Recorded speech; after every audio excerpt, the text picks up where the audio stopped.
2025, une année pas comme les autres pour ces trois pays, la Côte d'Ivoire, le Cameroun et le Gabon, qui en cette année 2025 auront une élection présidentielle à laquelle sortira le futur président de la République. C'est lui qui va conduire la destinée du pays pendant les 7 prochaines années à venir pour le Cameroun et le Gabon et les 5 prochaines années à venir pour la Côte d'Ivoire. Mais ce qui nous pousse à faire cette vidéo, c'est non seulement l'incohérence qui caractérise la plupart des politiciens de l'ensemble des pays en Afrique, mais surtout la situation qui est très tendue dans ces trois pays, où les politiciens ont réussi à semer de la confusion dans l'esprit des populations, de manière à ce que quand vous écoutez les débats des jeunes des pays, Cameroun, Côte d'Ivoire, Gabon, en réalité, certains, ou du moins la quasi-totalité, choisissent leur candidat par rapport à l'appartenance ethnique, plutôt que le projet de société que le candidat est capable de leur présenter pour pouvoir les sortir dans la situation dans laquelle ils se trouvent. Mais dans cette vidéo, on ne pourra pas parler de tous ces trois pays, sinon la vidéo elle sera beaucoup trop longue. Alors cette vidéo sera consacrée à la Côte d'Ivoire. La prochaine vidéo on parlera du Cameroun et la troisième vidéo sera consacrée au Gabon. Dans cette vidéo consacrée à la Côte d'Ivoire, on parlera de ces trois hommes, président Laurent Gbagbo, président Charles Blé Goudé et le président Guillaume Soro, parce que tous sont présidents d'un parti politique. Mais malheureusement, depuis quelque temps déjà, cette question dont tout le monde se pose et qui sème un peu de la confusion dans l'esprit des gens, seront-ils candidats ou pas?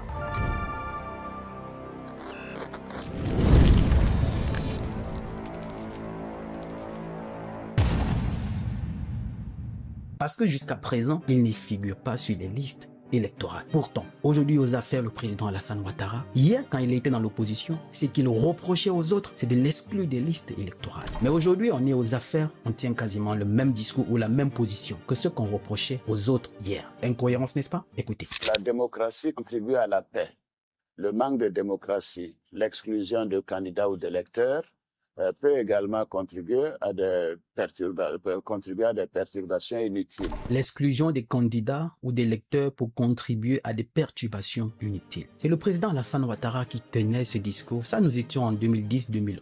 Mais aujourd'hui, ils sont aux affaires. Ils agissent quasiment de la même manière. Sachant que ce que cela pourra causer. La Côte d'Ivoire n'a pas fini de penser ses blessures. Et quand on voit l'atmosphère, le tissu social ivoirien est très fragilisé. Est-ce que le fait d'exclure ces trois candidats, ce n'est pas en réalité favoriser ce trouble qui aura lieu? Ce n'est pas en réalité davantage être pour une autre crise qui va se passer en Côte d'Ivoire? Je ne le pense pas. Je suis aussi en train de me poser des questions.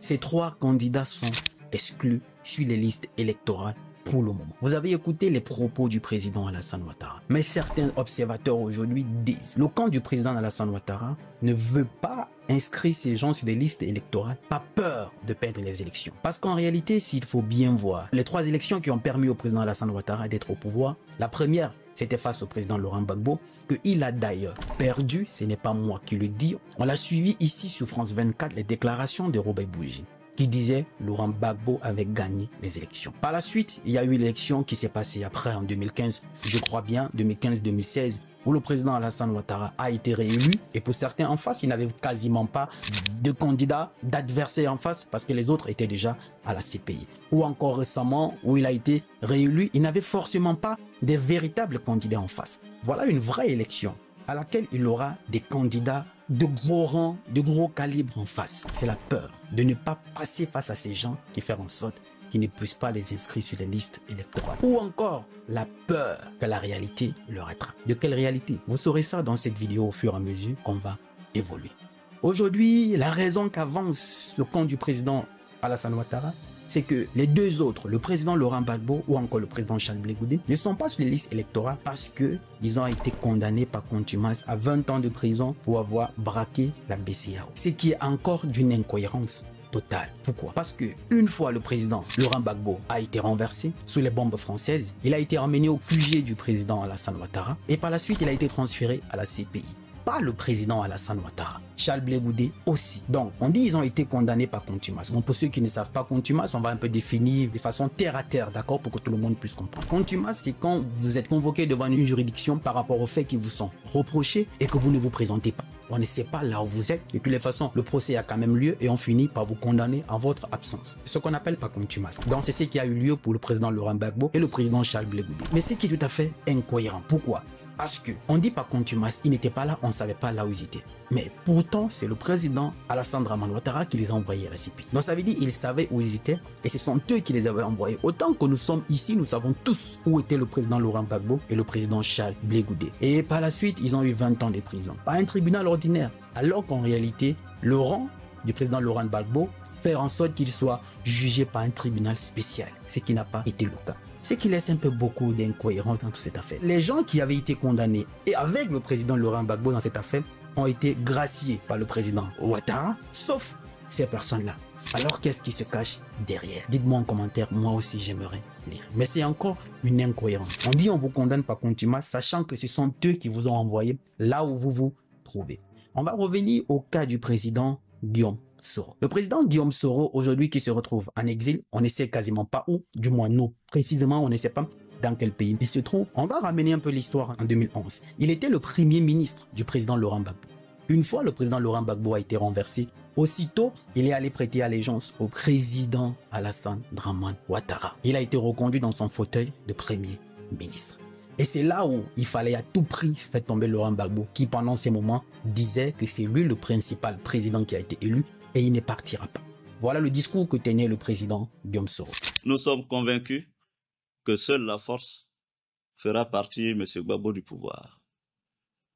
Parce que tous les dictateurs se ressemblent et tous les dictateurs ne négocient pas leur départ. On les fait partir. Tous les dictateurs se ressemblent parce qu'ils choisissent toujours le même avocat.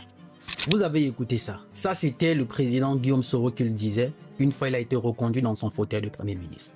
Et ici, tout laisse à croire qu'il y avait déjà les arrangements qui avaient été faits avec le président Alassane Ouattara à cette époque, sous le dos du président Laurent Gbagbo. Une énième incohérence qui caractérise les hommes politiques en Afrique. Parce qu'en réalité, ce n'est pas tant le bien-être des populations qui les intéresse, c'est les intérêts égoïstes. Alors les arrangements qui avaient été faits entre le président Alassane Dramane Ouattara et Guillaume Soro, ce n'est pas moi qui le dis, vous suivrez l'extrait. C'était que l'autre fera son mandat à la tête du pouvoir et par la suite, il va céder la place à l'autre.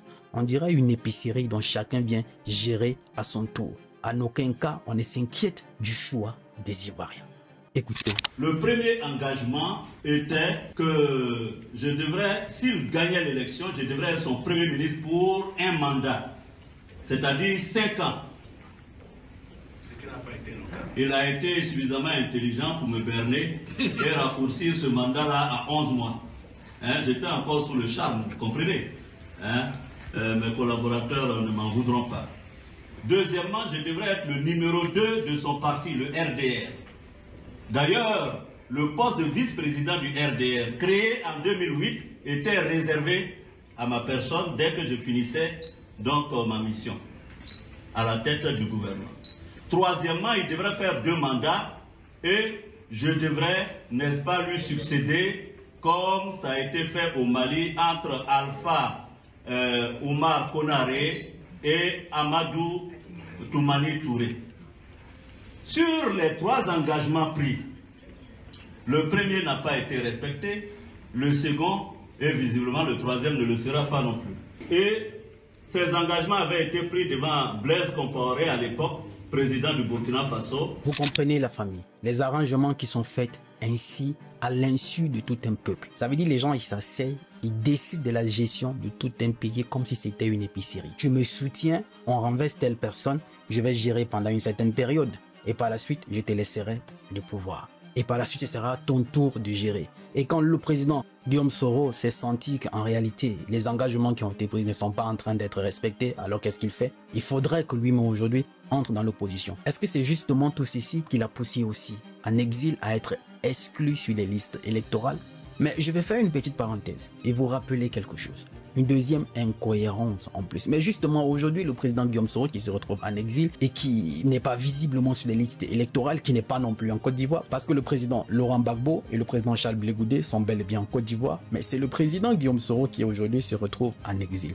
Pourtant, hier, quand il était encore aux affaires, il était président de l'Assemblée nationale et que le président Charles Blé Goudé était au Ghana, qui sollicitait son aide. Il lui avait dit, il est mieux que tu viennes te rendre aux autorités ivoiriennes si moi j'aurais été à ta place. Écoutez, ceci pour vous amener à comprendre comme une fois, l'incohérence a toujours caractérisé nos hommes politiques et qu'en réalité, il ne faudrait plus qu'on tombe dans ce piège parce que la Côte d'Ivoire a assez souffert comme ça. Écoutez. Je lui ai donné un conseil que je pensais sage. Je lui ai dit, Monsieur Blé, vous savez, j'aurais été à votre place. Au lieu de mener une vie de fugitif, je serais venu dans mon pays pour affronter la justice de mon pays. Je pense que ce n'est pas un discours qu'on a envie d'entendre quand on est fugitif. Je crois qu'il ne m'a pas compris. Mais je pense que la suite des événements m'a donné raison.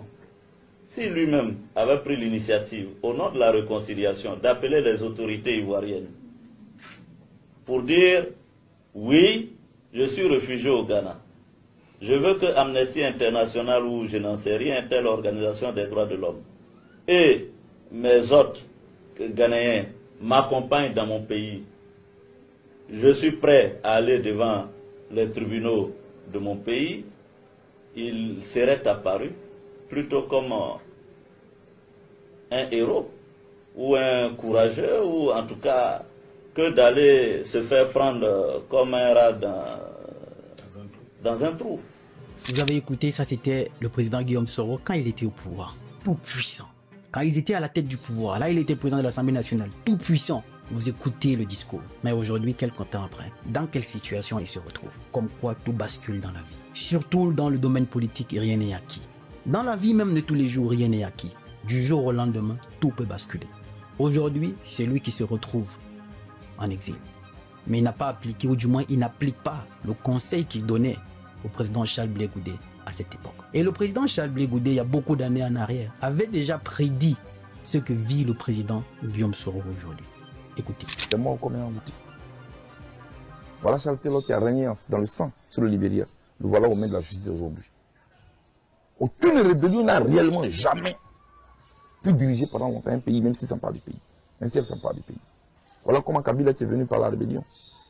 On ne sait pas aujourd'hui qui a tué Kabila. Et quand je vois un ami dans une telle situation, soit ses alliés extérieurs qui, à un certain moment, le prennent comme un danger parce qu'il sait beaucoup sur ce qu'ils ont fait ensemble, il risque de l'éliminer. Soit son maître Ouattara, qui le prendra pour rival à un moment donné parce qu'il a la même base sociologique, risque de l'éliminer. Soit un petit soldat à qui il a promis moins et merveille pour leur dire prenez les armes et dans ceci n'ont pas pu atteindre leur objectif pour l'éliminer. Mais il a encore le temps de sortir de là. Parce qu'en définitive, qu'est-ce que c'est son veulent? Voilà un peu ma pensée là-dessus. Donc finalement, on comprend en réalité que le président Charles Blé Goudé avait déjà prédit ça depuis très longtemps. Qu'à un certain moment, le président Alassane Ouattara le prendra pour un principal rival. C'est justement ce que nous vivons aujourd'hui. Mais la Côte d'Ivoire, c'est le peuple ivoirien, c'est l'Ivoirien lambda qui se retrouve pris en otage entre ces guerres des génies, ces guerres d'intérêt. Mais en réalité, le souci de l'Ivoirien lambda lui-même n'est pas vraiment mis en avant. C'est que durant ces dernières années, sous la présidence du président Alassane Ouattara, il y a eu beaucoup d'avancées. Mais il y a des voix qui s'élèvent, qui confirment que oui, il y a eu des avancées. Mais en réalité, il y a eu des avancées parce que le président Alassane Ouattara n'avait pas de perturbation. Personne ne l'a empêché de travailler. Or, sous la présidence de Laurent Gbagbo, il a passé tout le temps à aller de négociation en négociation parce que le pays était coupé en deux par une rébellion. Donc en réalité, c'était quelque sorte eux qui finançaient cette rébellion-là. Donc, on a passé le temps à mettre les bâtons dans les roues chez l'autre pour qu'ils ne puissent pas travailler. Et qu'on les a tous écartés. Aujourd'hui, ils ont cette liberté de vraiment travailler. Est-ce que vous partagez cet avis? Dites-moi ce que vous en pensez en commentaire. Mais voilà une fois de plus une opportunité pour que les hommes politiques comprennent que le peuple a assez souffert de leur manipulation, a assez souffert de leur incohérence ou encore de leur hypocrisie. La Côte d'Ivoire gagnerait à ce que ces enfants se réunissent autour d'une table et participent tous à la même élection présidentielle. Et qu'en réalité, que celui qui sera choisi par le peuple ivoirien puisse diriger le pays et pas qu'on leur impose un président.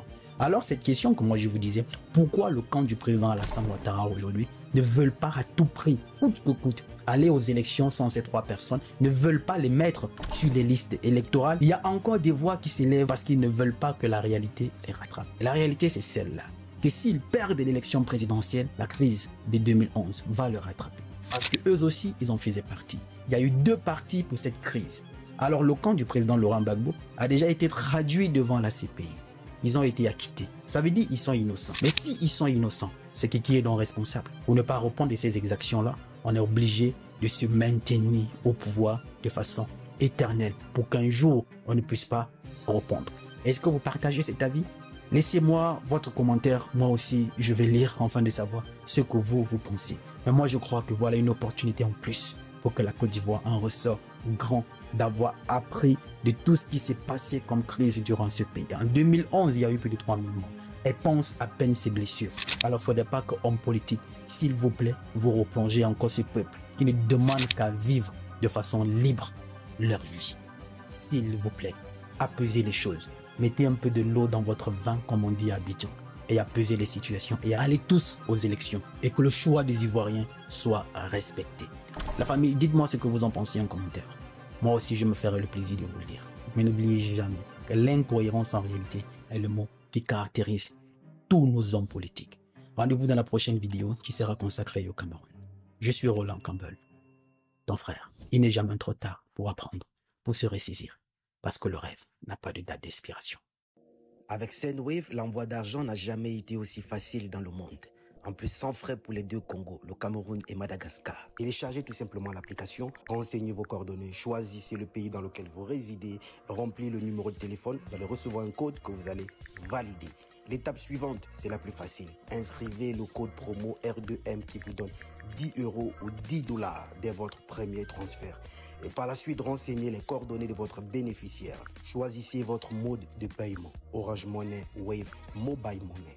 Et votre destinataire recevra de l'argent directement dans son téléphone. Choisissez le montant que vous souhaitez envoyer. Par la suite, ajoutez les coordonnées de votre carte bancaire. Aussi simple et facile. La dernière étape, c'est la vérification de votre identité par votre pièce d'identité ou votre passeport.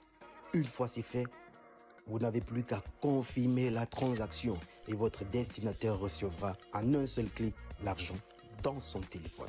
Je rappelle, sans frais. Avec Sendwave, l'envoi d'argent n'a jamais été aussi facile dans le monde. Rapide, sécurisé et moins cher. Utilise le code promo R2M et reçois 10 €.